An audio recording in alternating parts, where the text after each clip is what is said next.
Hello students, अपनी next video Bohr postulates तो बाद बोहर पोस्टुलेट्स की, उस तो बाद एनर्जी फाइंड आउट की, उस तो बाद रेडियस फाइंड आउट किया, उस तो बाद एनर्जी लैवल फाइंड आउट करने सीखे। अज अपना है बोहर दे रिगार्डिंग एटॉमिक स्पैक्ट्रा। उन्हें किस तरह एटॉमिक स्पैक्ट्राज नूं शो किया। सब तो पहली गल, एटॉमिक स्पैक्ट्रा के थ्रू उन्हें फाइंड आउट की किया सीगा। अज आप एटॉमिक स्पैक्ट्रा करांगे हाइड्रोजन एटम का, तो मैं तुहानूं दस दिंदी। ये भी शो करांगे आप एनर्जी के थ्रू ही शो करांगे। एनर्जी की वैल्यू मैंने लिख रखी है ना।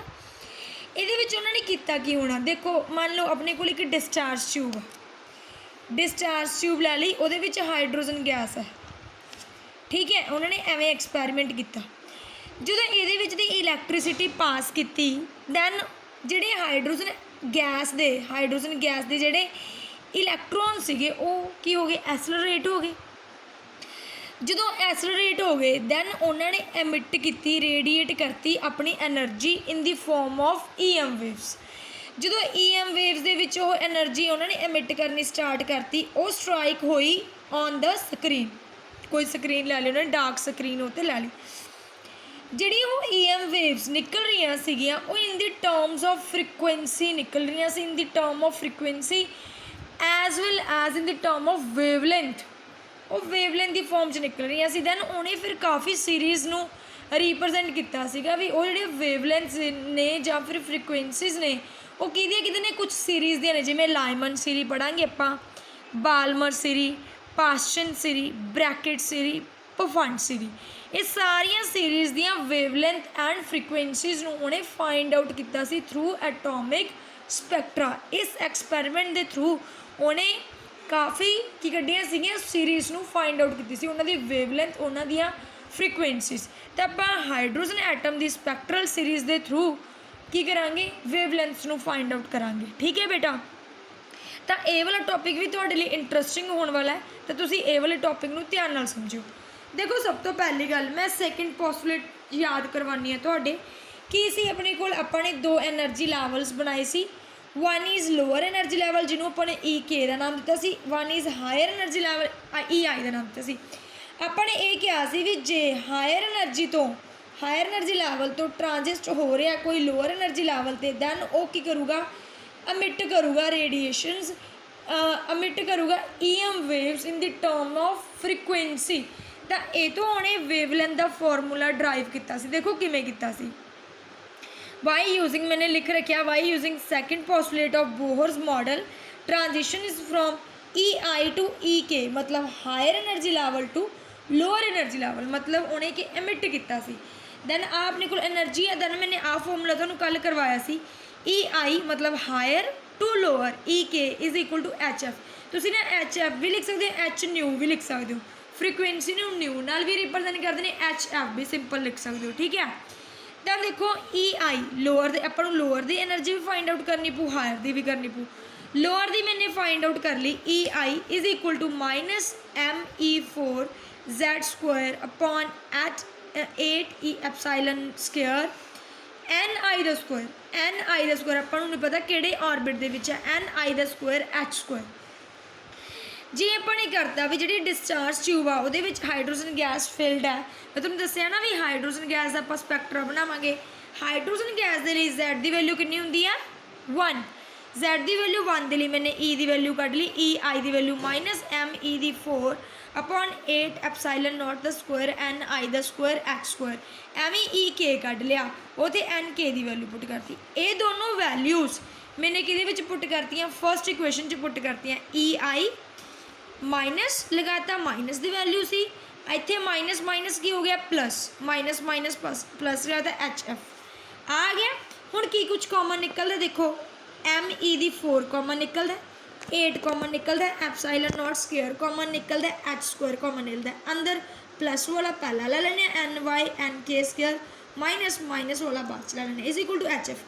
हुण मैं तेनों कहा ना भी वेवलेंथ का फॉर्मूला भी ड्राइव होता, तो आपको पता फ्रीकुएंसी किहदे कोल हुंदी है, C अपॉन लैम्डा। आपको पता ना की हुंदा अपने कोल, की हुंदा अपने कोल simple lambda is equal to C nu, यही लिख देना lambda is equal to CF।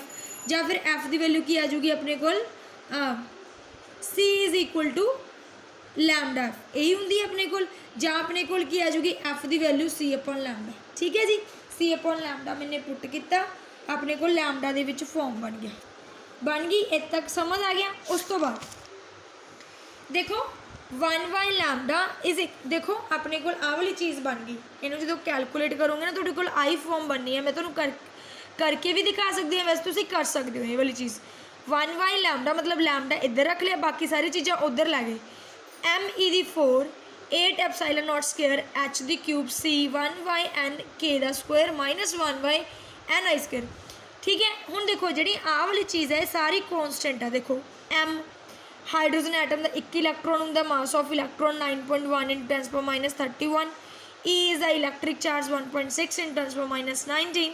8 is also a constant, epsilon 8.854 in tens per minus 12. H is a Planck constant 6.63 in tens per minus 34. C is a key velocity of light 3 into tens power 8. इनू सारे नू calculate करके ना इन्नी value आती है। इनू किहदा नाम दिता गया सी? This is known as Rydberg constant. ये तुसीं कैमिस्ट्री च भी पढ़िया होना, रेडवर्ग्स कॉन्सटेंट पढ़िया ना। यदी वैल्यू इन्नी आ गई सी कैलकुलेट करके, तो उन्हें आ वाली चीज़ दे की लिखता सी? आर लिखता सी 1/n k square minus 1/n i square. This equation is very important for किहदे लई इंपॉर्टेंट है? न्यूमैरिकल्स दे लई। इहदा न्यूमैरिकल एक पेपर दे विच पक्का ही आंदा है। तो ये वाली इक्वेशन नूं तुसीं भुलना नहीं, एज इट इज़ याद कर लेना ये वाली इक्वेशन। ओके बेटा, हुण इस इक्वेशन तो ही उन्हें डिफरेंट सीरीज़ बनाई सी। लाइमन सीरीज मैं तुहानूं दस के चुकी हाँ, उहदी वेवलेंथ फाइंड आउट की, बालमर दी फाइंड आउट की, पास्चन दी फाइंड आउट की, ब्रैकेट दी फाइंड आउट की एंड फंड दी फाइंड आउट की। ये मैं तुहानूं 1 बाय 1 समझानी है किस तरह उन्हें फाइंड आउट की। देखो जी सब तो पहला लाइमन सीरीज के लिए उन्हें की किया? लाइमन सीरीज पहली सीरीज सी, ग्राउंड स्टेट सीरीज कह सकते हो। मतलब यदा energy level n is equal to 1 सी। मतलब कि जो लोअर एनर्जी लैवल नूं n की लिया ना अपने, हायर नूं n आई लिया। लोअर वो जो एनर्जी लैवल से जिथे एनर्जी की वैल्यू माइनस 13.6 सी, उत्थे n की वैल्यू कितनी सी? 1/1 स्क्वायर माइनस n आई नूं उन्हें n स्क्वायर लै लिया। एदियां वैल्यू जी एन आई आ मतलब हायर एनर्जी लेवल वो डिफर कर सकता है, वो 2 ते भी जा सकता, 3 ते भी, 4 ते भी, 5 ते भी। मतलब जोड़ा एन के आ लोअर एनर्जी लैवल आ, ये याद रखना, वो किन्ना गा 1। एन की वैल्यू डिफर कर सकती है हायर के लिए 2, 3, 4, 5। कई बार ना क्वेश्चन आ जाता है भी तुम करो calculate energy of second series of Lyman series. हूँ तुम कहोगे भी सैकेंड सीरीज केड़ी आ? देखो तुम तो कहोगे भी 1 इत्थे पुट करते थे, 2 स्केयर पुट करते हैं। नो, आ सीरी है थोड़ी, ये याद रखनी है। तुम लिखोगे एन की वैल्यू आ तो 1 तो फिक्सड ही रहना लाइमन के लिए, यदी वैल्यू चेंज होनी है। ओके बेटा, 2, 3, 4, 5। तो देखो आ फस्ट लाइन है, फस्ट सीरी, आ सैकेंड सीरी है, आ थर्ड सीरी है, आ फोर्थ सीरी है। तो सैकेंड सीरी के लिए एन की वैल्यू थोड़ी कितनी आऊगी? 3 आऊगी। तो तुम 3 का स्केयर पुट करोगे 9 आ जाऊगा। 1 लैमडा 8r9 आ गया। तो इतने तुम एनर्जी की वैल्यू कर सकते हो। E is equal to h f की वैल्यू की है सी अपॉन लैमडा। लैमडा की वैल्यू तुम फाइंड आउट कर सकते हो, पुट करके आंसर आ जाऊगा। एच तो पता ही है, सी तो पता ही है, रेडवर्ग कॉन्स्टेंट पता ही है, वैल्यू करके तुम आंसर कर सकते हो। For the second spectral series, second series of Lyman lines. समझ आ गया? कई बार MCQs ਦੇ ਵਿੱਚ क्वेश्चन आ जाता भी ਇਹਦਾ रीजन ਕਿਹੜਾ ਹੁੰਦਾ, ਕਿਹੜੇ रीजन ਦੇ ਵਿੱਚ ਲਾਈ ਕਰਦੇ ਨੇ ਅਲਟਰਾਵਾਇਲਟ ਲਾइमन सीरीज़। ये अल्ट्रावायलट ਦੇ ਵਿੱਚ ਲਾਈ ਕਰਦੇ ਨੇ। देखो ਇਹਨਾਂ ਨੂੰ ਤੁਸੀਂ एनर्जी ਲੈਵਲ ਤੇ ਵੀ ਸ਼ੋ ਕਰ ਸਕਦੇ ਹੋ। ਜਿਵੇਂ ਆਹ ਵਾਲਾ एनर्जी ਲੈਵਲ ਆ, ਇੱਥੇ n ਦੀ ਵੈਲਿਊ ਆਪਣੇ ਕੋਲ 1 ਸੀ ਨਾ, ਤੇ ਇੱਥੇ ਕਿਹੜੀ ਸੀਰੀ ਲਾਈ ਕਰੂਗੀ? ਲਾइमन ਸੀਰੀ, ਜਿਹਦੇ ਲਈ एनर्जी ਦੀ ਵੈਲਿਊ ਆਊਗੀ -13.6 ਇਲੈਕਟ੍ਰੋਨ ਵੋल्ट। ਇੰਨੀ ਆਈ ਸੀ ਨਾ एनर्जी ਦੀ ਵੈਲਿਊ, ਇੰਨੀ ਆਈ ਸੀ ਨਾ ਆਪਣੇ ਕੋਲ, n इज इक्वल टू 1 आ गया। क्लीयर हो गया? किहड़ा रीजन हो गया? Ultraviolet region. Clear cut हो गया? कई बार ये नहीं जरूरी भी तुहानूं सैकेंड स्पैक्ट्रल सीरी ही आती है, कई बार तुहानूं कह देने भी बिटा सीरी की तुसीं लाइमन लाइन पता करो, फिर तुसीं की कहोगे, फिर तुसीं सीरीज़ दे विच चलोगे भी 2 हैगा एल्फा दे लई, 3 हैगा बिटा दे लई, ते थर्ड फोर्थ हैगा गैमा दे लई, ते 5 हैगा डेल्टा लई। मतलब एवें तुसीं चलोगे। ठीक है बेटा? कई बार तुहानूं पता कई बार वो कह देंगे भी मैक्सिमम वेवलेंथ फाइंड आउट करो। मैक्सिमम वेवलेंथ उहदी आऊगी जिहदे विच एन की वैल्यू लीस्ट होगी, क्योंकि डिवाइड च है ना, इस करके एन की वैल्यू लीस्ट पता करनी है। लीस्ट किहड़ी है? एन की वैल्यू 2 ਇਹ 2 ਹੀ ਆਊਗੀ। ਜੇ ਤੁਹਾਨੂੰ ਮਿਨੀਮਮ ਵੇਵਲੈਂਥ ਦੇ ਲਈ ਕਹਿ ਦੇਣ ਦੈਨ ਫਿਰ ਤੁਹਾਡੇ ਕੋਲ ਜਿਹੜੀ ਵੈਲਿਊ ਆਊਗੀ ਹਾਈਐਸਟ ਵੈਲਿਊ ਕਿੱਥੇ ਤੱਕ ਲਾਈ ਕਰਦੀ ਹੈ ਇਨਫਿਨਿਟੀ, ਦੈਨ ਫਿਰ ਤੁਸੀਂ n ਦੀ ਵੈਲਿਊ ਪੁੱਟ ਕਰੋਗੇ ਇਨਫਿਨਿਟੀ। ਕਲੀਅਰ ਹੋ ਗਿਆ। ਇਹਦੇ ਮੈਂ ਤੁਹਾਨੂੰ ਨੂਮੈਰੀਕਲਸ ਵੀ ਕਰਵਾਉਂਗੀ, ਫਿਰ ਤੁਹਾਨੂੰ ਜ਼ਿਆਦਾ ਕਲੀਅਰ ਹੋਊਗਾ। ਵੈਸੇ ਤੁਹਾਨੂੰ ਕਲੀਅਰ ਹੋ ਹੀ ਗਿਆ ਹੋਣਾ ਸਾਰਾ ਵੀ ਕਿਸ ਤਰ੍ਹਾਂ ਦੇ ਨੂਮੈਰੀਕਲ ਇਹਦਾ ਪੋਰਸ਼ਨ ਆਉਂਦਾ। ਕਲੀਅਰ ਹੋ ਗਿਆ। ਨੈਕਸਟ ਆ ਗਿਆ ਆਪਣੇ ਕੋਲ ਬਾਲਮਰ ਸੀਰੀ। ਬਾਲਮਰ ਸੀਰੀ ਦਾ ਰੀਜ਼ਨ ਹੁੰਦਾ ਹੈ ਵਿਜ਼ੀਬਲ। ਇਹਦੇ ਲਈ ਆਪਣੇ ਕੋਲ n ਦੀ ਵੈਲਿਊ ਜਿਹੜੀ ਆਪਣੇ ਕੋਲ ਲੋਅਸਟ ਐਨਰਜੀ ਲੈਵਲ ਹੈ, ਜਿਹੜਾ ਲੋਅਸਟ ਹੈ ਉਹ ਕਿੰਨਾ ਆਉਂਦਾ ਹੈ n = 2 ਆਉਂਦਾ। n = 2। ਕਲੀਅਰ ਹੋ ਗਿਆ। ਕਿਸ ਤਰ੍ਹਾਂ ਉਹਨਾਂ ਨੇ ਸੀਰੀਜ਼ ਦਿੱਤੀਆਂ ਸੀ, ਲਾਈਮਨ ਸੀਰੀਜ਼, ਬਾਲਮਰ ਸੀਰੀ, ਪਾਸ਼ਨ ਸੀਰੀ, ਬ੍ਰੈਕਟ, ਪੀ ਫੰਡ, ਇਹਨਾਂ ਨੂੰ ਤੁਸੀਂ ਕਿਸ ਤਰ੍ਹਾਂ ਸ਼ੋਅ ਕਰ ਸਕਦੇ ਹੋ। ਮੈਨੂੰ ਉਮੀਦ ਆ ਵੀ ਤੁਹਾਨੂੰ ਇਹ ਵਾਲਾ ਟੌਪਿਕ ਵੀ ਇੰਟਰਸਟਿੰਗ ਲੱਗਿਆ ਹੋਊਗਾ। ਓਕੇ ਬੇਟਾ, ਥੈਂਕ ਯੂ।